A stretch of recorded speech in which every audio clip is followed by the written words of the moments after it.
Why saving the first $1,000 is harder than the next $10,000. Picture this.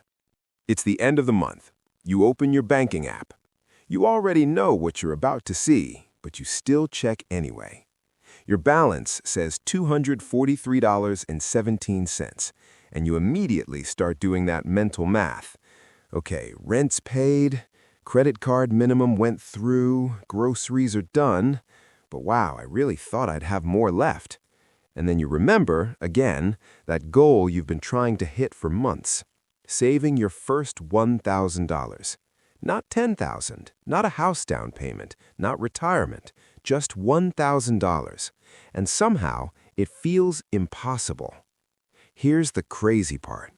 The same people who struggle for years to save their first $1,000 often save their next $10,000 shockingly fast. And today, we're going to break down exactly why that happens, because it's not about discipline, intelligence, or income.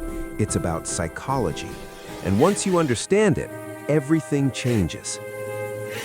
My name is Abi, and I spend way too much time thinking about how money actually works in real life, not just on spreadsheets. Did you know that the average person has If you're about someone who feels 60,000 thoughts stuck per living day? paycheck to paycheck, even though you're trying to do the right things, make sure to hit the subscribe button and give this video a thumbs up if this helps you out.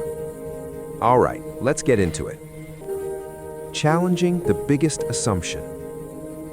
Look, here's the assumption most people make. They think saving money is just about willpower. If I was more disciplined, I'd have savings. That sounds logical. It's also completely wrong. Because if willpower were the problem, then people wouldn't suddenly become excellent savers right after crossing certain financial milestones. Here's what most people don't realize. Saving money doesn't get harder as the numbers get bigger. It actually gets easier. And the first $1,000 is the hardest money you'll ever save. Let me prove it. The data most people ignore. According to the Federal Reserve, nearly 37% of Americans can't cover a $400 emergency without borrowing money or selling something. That's not luxury problems. That's basic survival-level stress. And yet, if you look at households that do have emergency savings, you see something fascinating. Once people cross roughly $1,000 to $2,000 in liquid savings, their saving rate accelerates. Not because their income magically jumps, but because their behavior changes. This is where it gets really interesting. Why the first $1,000 feels impossible. Psychology layer number 1. Let's talk about what's actually happening in your brain. When you're broke or close to it, your brain is in scarcity mode. Scarcity mode does 3 things. It shortens your time horizon. You stop thinking months ahead, you think days ahead, sometimes hours. It amplifies small expenses. A $40 dinner doesn't feel like $40, it feels like risk.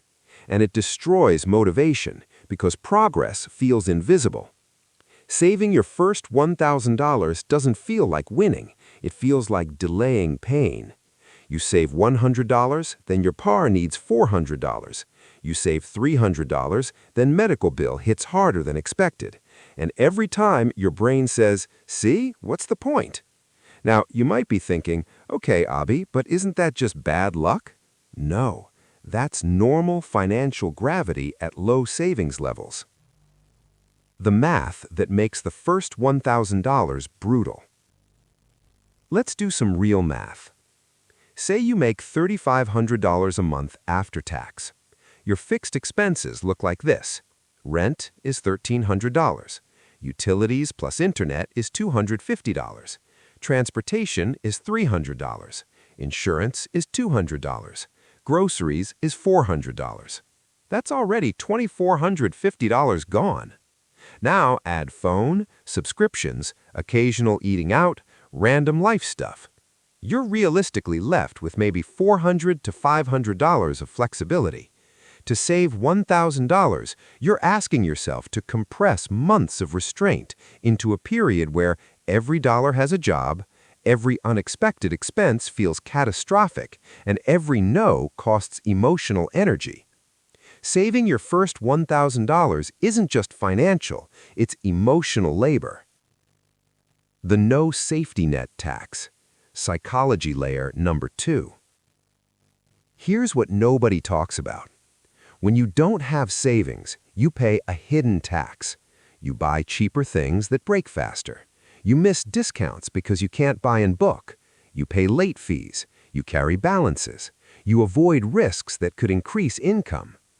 That tax disappears after your first $1,000 because $1,000 isn't about the money, it's about buffer, and buffer changes everything. The moment everything shifts, the $1,000 threshold. Here's what happens psychologically once you cross $1,000. Emergencies stop being emergencies. Anxiety drops. Decision fatigue decreases. You stop reacting and start choosing. This is where momentum starts, because now saving isn't about survival anymore, it's about optimization. Why the next $10,000 is easier? Counterintuitive insight. Once you hit $1,000, 3 powerful forces kick in. 1. Identity shift. You stop seeing yourself as bad with money.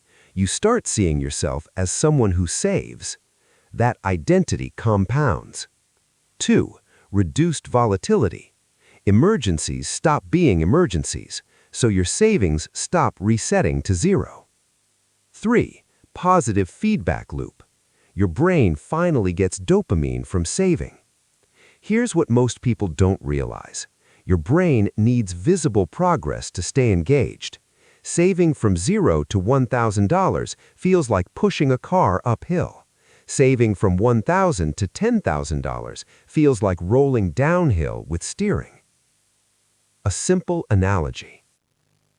Think of money like fitness. Your first 10 workouts hurt more than the next 100. Not because exercise gets easier, but because your body adapts. Money works the same way. Addressing common objections. Now, you might be thinking, this is great, Abi, but I literally don't earn enough. Look, I'm not denying income matters, but here's the uncomfortable truth. Most people leak more than they realize. Not on big things, on invisible things. The $9 here, the $14 there, the I deserve this moments. You don't need perfection, you need structure. The 3-step system to save your first $1,000. Step 1. Shrink the target. Don't save $1,000, save $100, then another $100. Your brain needs wins. Step 2. Separate the money. Open a savings account you don't see daily. Out of sight reduces temptation. Step 3. Automate before you feel ready. $25 a week is $1,300 a year. Automation beats motivation every time. The story that makes this real.